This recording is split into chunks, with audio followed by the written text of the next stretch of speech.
Welcome to Talking Straight. I'm Suresh Kochattil. The news that Rishi Sunak will be the new British Prime Minister has caught the imagination of many across the world. From President Biden to Prime Minister Narendra Modi, everybody have congratulated Rishi and wished him well. But many Indians are getting excited by the fact that a person of Indian descent is going to be the Prime Minister of a country that ruled us for more than 200 years. Well, what is there to get excited about? But many others are asking questions as to why is it that a Muslim person cannot be a Prime Minister of India. A lot of journalists have asked this question, but I actually feel that that question need not be answered because Rishi Sunak is a British by birth. His parents moved into England, and his grandparents had earlier migrated out of what Pakistan is right now into Africa. But more importantly, we should also understand what Rishi is up against. He has just 2 years to set right the mess that Britain finds itself in now.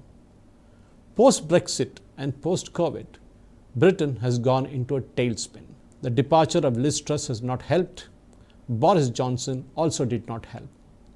The Conservative Party is now up against the wall, and the Labour is really getting aggressive. And surely if the elections are held right now, and as per the polls that are going around, Labour will simply sweep the entire election. But Rishi knows that he has a tough task on hand. Let's first look at the economy part of it. Britain's economy is on the verge of collapse. Inflation is at a high of 22%. Last night I was watching a few videos where it shows that the milk prices in Britain have gone up by more than 18 to 20%. Bread, butter, every price of every commodity has gone up leaps and bounds. Of course, the energy is the biggest issue. And that is what Liz Truss tried to do in a short tenure of 4 days. She tried to freeze the prices, but it's not easy. But what I felt was one of the main mistakes that Liz did is being repeated by Rishi is the fact of not getting out of the Ukraine war. Just today, Zelensky demands another $32 billion to cover up the deficit. $32 billion. Now, who is going to fund him? The United States, the NATO, and other countries. At what cost? At the cost of their own citizens. The US economy has gone into a perfect recession. The UK is staring at one. Europe is doing no better. Countries like India have kept out of it. They kept out of the war, and naturally they have benefited from lower oil prices from Russia and able to keep inflation under control. Ladies and gentlemen, we should look at way Britain is messed up right now.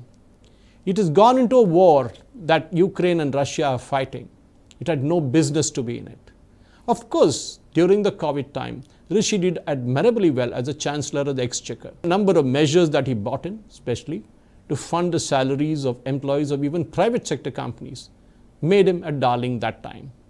But soon, that honeymoon period was over. Rishi had to face tough questions, and of course, after that, he quit the cabinet. It is not that he lost the election, the race to be the Prime Minister to Liz Truss. It is just that the racist attitude of UK will not go away in a jiffy. Today, of course, Britain is a different place than what it was, say, 200 years ago, or even 100 years ago. There's a lot of immigrant population out there. There are people from Pakistan, there are people from Iraq, there are people from everywhere, including India. The Indians control a large number of trades out there, including being doctors and, of course, running the neighborhood mom and pop stores. The Pakistanis do something else. But that is not the point. The point is, where is this economy going? How will Rishi generate more demand? His main thing, his main challenge is to bring down the inflation. But if you need to bring down the inflation, you need to increase the taxes. If you increase the taxes, there will be a huge roar, a pushback, as we saw when Liz had actually proposed something very similar through her finance minister, who soon got sacked. That is the problem. It's a chicken and egg situation, and Rishi is really up against the wall because he has very limited choices with him. To bring back Britain is a great slogan. Let's make Britain great again. But how do you do that?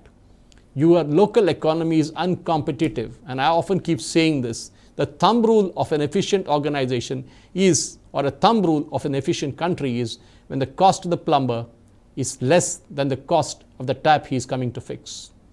In Britain, as well as in US, when we saw most of the manufacturing moved to China, they lost out big time. And today, India is one of the manufacturing capitals of the world. We actually overtook Britain to become the third largest economy. And surely, as things go along, Rishi Sunak has got a lot to do, and he has very little time to do. Because if he doesn't improve things in the next 3 to 6 months, he will face an exit like what Liz Truss does. He will have to go. And if he goes, he will go down the history as the youngest prime minister to lose his office. He became a youngest prime minister. For 200 years, Britain never had one like him, so young. But in the economy that is inheriting, in the mess that is inheriting, Rishi has very, very few choices. He has to bite the bullet. But will he do it? That's a question we all need to ask ourselves. Thank you for watching. Jai Hind. Please subscribe to Nationalist Hub English channel for more interesting videos, and don't forget to like and share this video. Nationalist Hub, it's a news revolution.